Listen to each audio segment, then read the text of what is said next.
Hey y'all, it's exciting to be back this week to finish up our series on emotions. And I just want to know, how did it go? Let us know how it went when you all went through the discussion questions of asking, why am I feeling how I'm feeling? And then what am I going to do about it? How'd you do with that? What'd you do differently as a result of those questions and talking to your families? Please share with us, because again, like we said, it's not just the kids who are dealing with emotions and navigating fear and joy and sadness, disgust. It's not just y'all, it's the adults as well. And so to help me out this week to finish this series up and break down each of those words and dive into the Bible with each of them, we have the rest of our youth leaders from the block. But before that, there's a scripture I want us to lead off with. It is in Deuteronomy 6:5. And you must love the Lord your God with all your heart, all your soul, and all your strength. Remember, it's focusing on God so that we see ourselves not as weak, not as less than, but understand that when we lean on Him, it is He who makes us strong. So don't do this again. Don't do this on your own. Don't think that you have to do it on your own. Understand, God is our strength. So I'm excited for the team to take it away.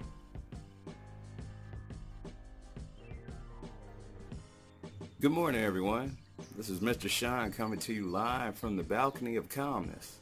Now, as I look around, this is where I come to calm myself, to be stress-free, and be in a real good headspace, mentally, physically, and so forth. But, sometimes we get mad. Sometimes we get angry. It is pretty hard to be angry in an environment like this. Wouldn't you agree? To come to calm myself and listen to see if God will actually speak to me. Now, that leads us to our lesson for today. Today we're going to be in 1 James, verse 19 through 27. And here, let me get it in focus here. And it's about listening and doing. Now, as I read this, it says, "My dear brothers and sisters, take note of this. Everyone should be quick to listen, slow to speak, and slow to become angry, because our anger does not produce the righteousness that God desires. Therefore, get rid of all moral filth and evil, that it is so prevalent, and humbly accept the word planted in you, which can save you. Do not merely listen to the word and so deceive yourselves. Do what it says. Those who listen to the word but do not do what it says are like people who look at their faces in the mirror, and after looking at themselves, go away and immediately forget what they look like." That's pretty interesting. "But those who look intently into the perfect law that gives freedom and continue in it, not forgetting what they have heard, but doing it, they will be blessed in what they do. Those who consider themselves religious and yet do not keep a tight rein on their tongues deceive themselves, and their religion is worthless. Religion that God our Father accepts as pure and faultless is this: to look after orphans, widows in their distress, and to keep oneself from being polluted by the world." Probably thinking to ourselves, what exactly does that passage mean? Mr. Sean, what's going on here? First of all, we got to figure out who the passage is actually in reference to. Is it talking about us interacting with our mom, our dad, sister, or brother? No, that's not the context here. Actually, this is in reference to God. So God is telling us in this passage that we need to be quick to listen, slow to speak, and also slow to anger. And when we do this, we're able to hear God. So at first I said I was out here, this is the place where I come to actually hear God. I can't hear God if I'm speaking. I can't hear God if I'm not calm and content. If I'm angry, I'm definitely not going to get the word of God. So God has something good in store for all of us, but we have to slow down long enough. We have to be righteous minded so we can actually hear his word. And that's exactly what this is saying right here. Now, I have some other things that we can go to, or some other passages that's going to further impact what we read here. Now, we're here in Proverbs 10, verse 19, and it says, sin is not ended by multiplying words, but the prudent hold their tongues. So it's basically saying that anytime you're speaking a lot, sin is going to be an abundant supply, or it's going to be present within that conversation. And the prudent just hold their tongues. You notice the smartest people in the room usually aren't saying much. It goes back in the book here. We're at Proverbs 17:27, and it says here, those who have knowledge use words with restraint, and those who have understanding are even-tempered. Man, that is interesting right there. So if I had a knowledge of the subject or anything at hand, if I have certain knowledge just about life, I'm going to react different than those who don't have the same knowledge as I do. They may not be in the same place I am. They may not be as far. So it's up to me to understand that that person doesn't have the exact thing that I have, and for me to just be calm. Because words are just words. Go ahead and wrap this up. We can't get angry with God. God is going to say some things that we don't want to hear. So when God shares his righteous plan with us, we have to be receptive for his implanted word. And that's where I'm going to leave it off. You guys have a wonderful day. I miss seeing you guys, and you have a good one. Peace out.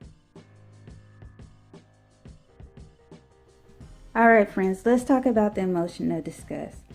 We're going to go with the definition that says, so unpleasant to see, smell, taste, anything to do with the senses, or consider that you feel slightly sick. Another definition says, so bad, unfair, or inappropriate that you feel annoyed and angry. The lesson that goes with this goes to Luke chapter 17, verses 11 through 19.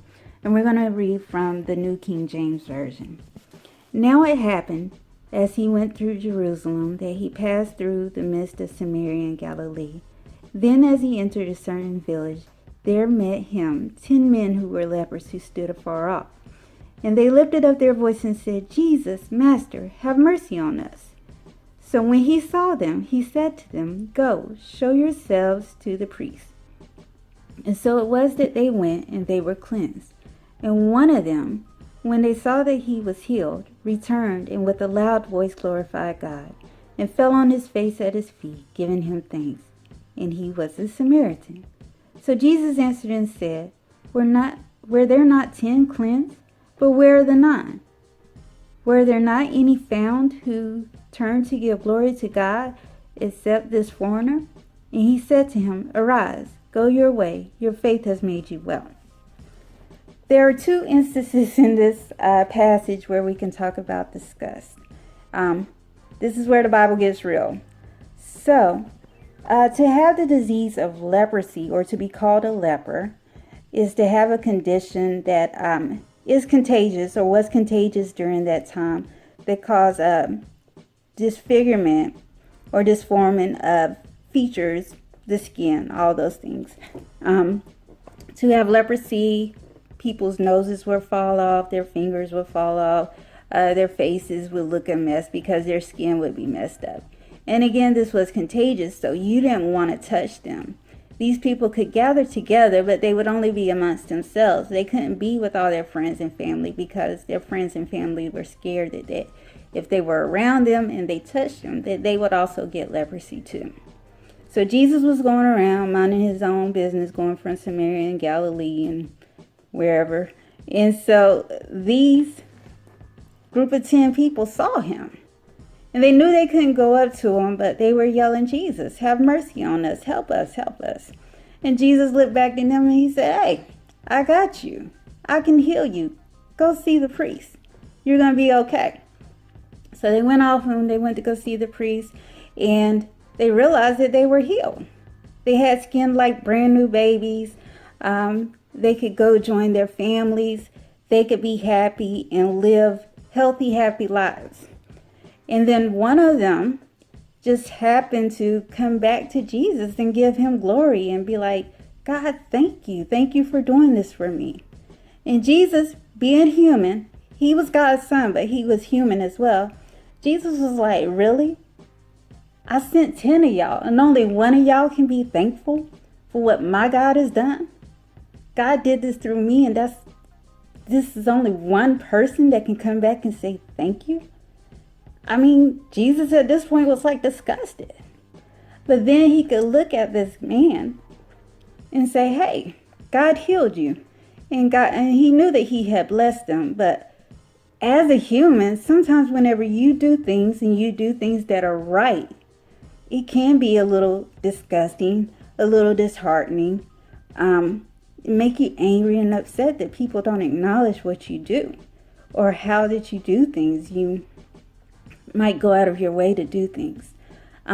This also happens in real life. Our leader, Lawrence, gave me this task because it's something that I've been going through with my work. I am a nurse practitioner for an organization that I work with, that provides healthcare to homeless and underserved people. I don't feel like they appreciate me. They send me from place to place to place, and I think that interferes with my work and to have that relationship with my patients. And so it makes me very angry. I am overly annoyed, and I'm disgusted that they don't listen to me. They don't appreciate me whenever I ask questions or I make a request. But because I have a job and I need a job, I'm grateful to have a job. And this is where I'm supposed to be at this point in my life. I've got to figure out for myself, am I just going to go around and be annoyed and angry at my employers? Are they the people I'm working for?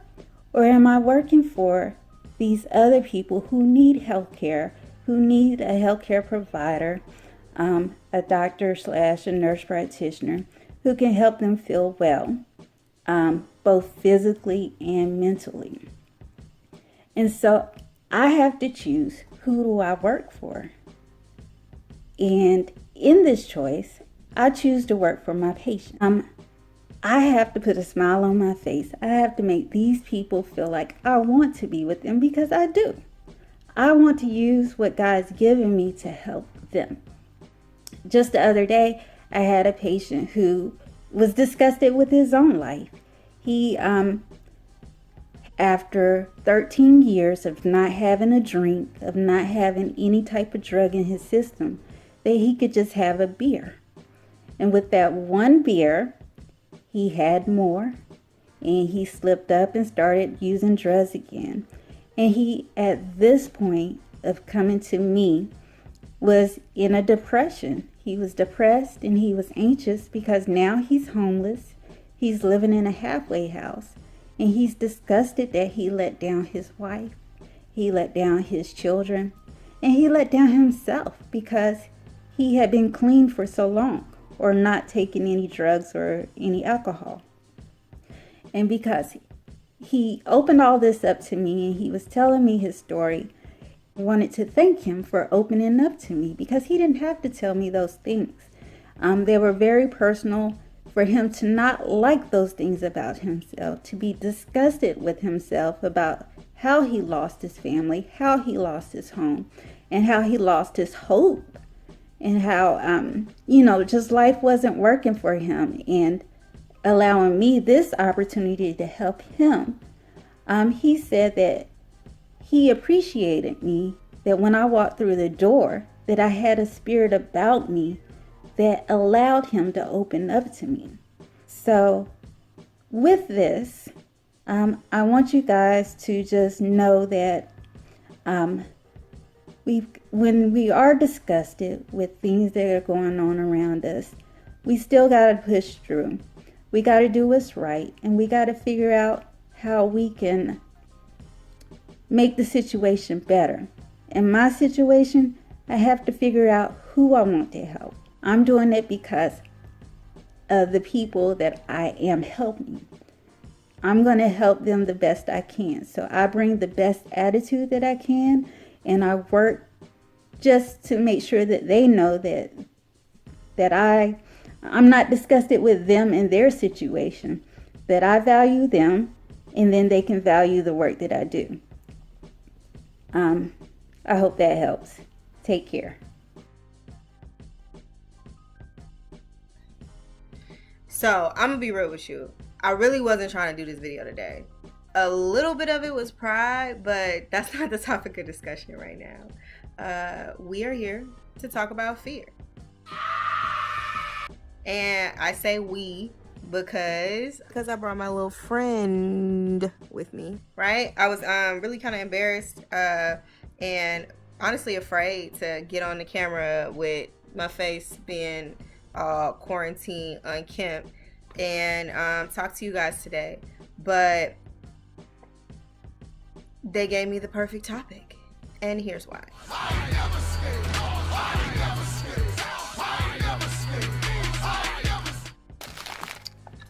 So, what does the Bible have to say about fear?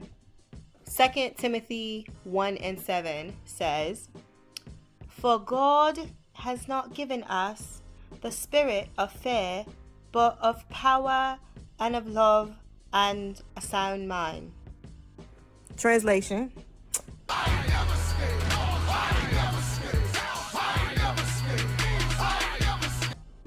But so what do?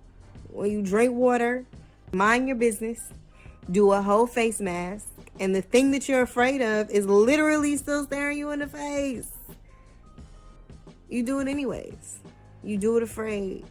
But like the first verse says, you have to focus on what God has given you, which is power and love and a sound mind. It's easy to get caught up in what you're afraid of. And the Bible says that God did not give us a spirit of fear. It doesn't say that you won't be afraid.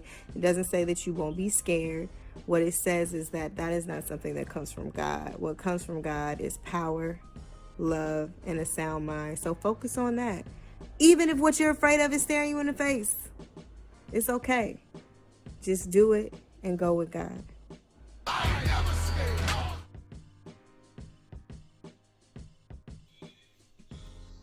Hey, my name is Kyle Rhodes. I'm going to be covering the section on sadness and the emotion lessons overview. Sadness, no one likes to be sad, but kids will learn that sadness can lead us to seek out Jesus, which is the best place we could ever go. The Bible reference is John 11, verse 17 through 44, and it's actually the story of Lazarus, when Jesus raised Lazarus from the dead. And the thing I will share with you when it comes to sadness, it's my own personal story, is the story of my mother. I lost my mother some years ago now to cancer. Very difficult situation. She'd been dealing with it for a long time. Put up a great fight, a good fight, but succumbed to it some years ago. And even to this day, it's something that I'm still saddened about. But the way I deal with it is, I know whom I serve, number one. Consoling and having family, loved ones, my siblings, my two sisters, my father, knowing that our mother was someone who loved Jesus, loved the Lord, raised her children, to go that route. And I can look back at, I know my mother's not here physically, but, spiritually, I look around the influences that she left behind, the seeds that she planted that have grown in our lives, the seeds that I'm planting that she taught me that I'm putting into my children. Her influence is still there. Her character, her presence, I keep using the word influence. it's still all around us. And, knowing that she is still so much a part of me and a part of my children, that her legacy will continue to go on. And, knowing that she's with the Father, knowing that she is in a place where she's no longer suffering, that's how I was able to cope with the sadness. And still, does it bother me to this day? Yes. But, I'm very thankful that the Lord blessed us with such a wonderful mother.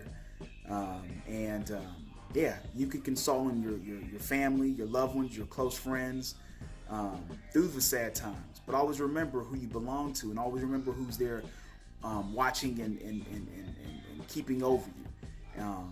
And that's the Lord. That's our God. So thank you. Hey, it's Marissa, and today I want to talk about joy. So you might ask, what is joy? What does that look like? So I have a definition here that I want to read for you concerning joy.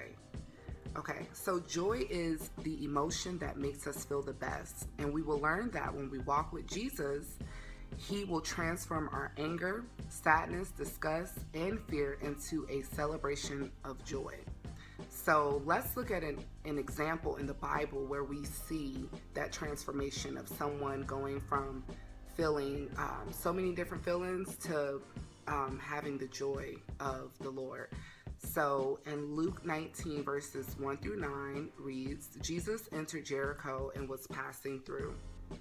A man was there by the name of Zacchaeus. He was a chief tax collector and was wealthy. He wanted to see who Jesus was, but because he was short, he could not see over the crowd. So he ran ahead and climbed a sycamore fig tree to see him, since Jesus was coming that way.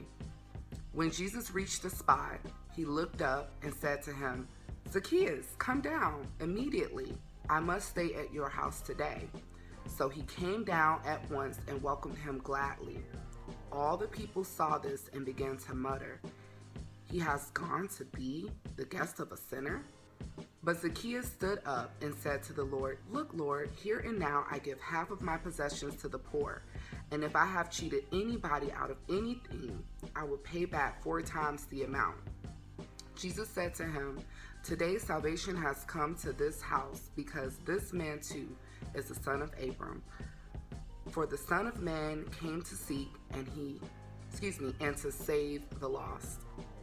So here we see a man that was desperate, not in a negative way, but in a way of like, I'm going to do whatever I got to do to get the joy that I need in my life.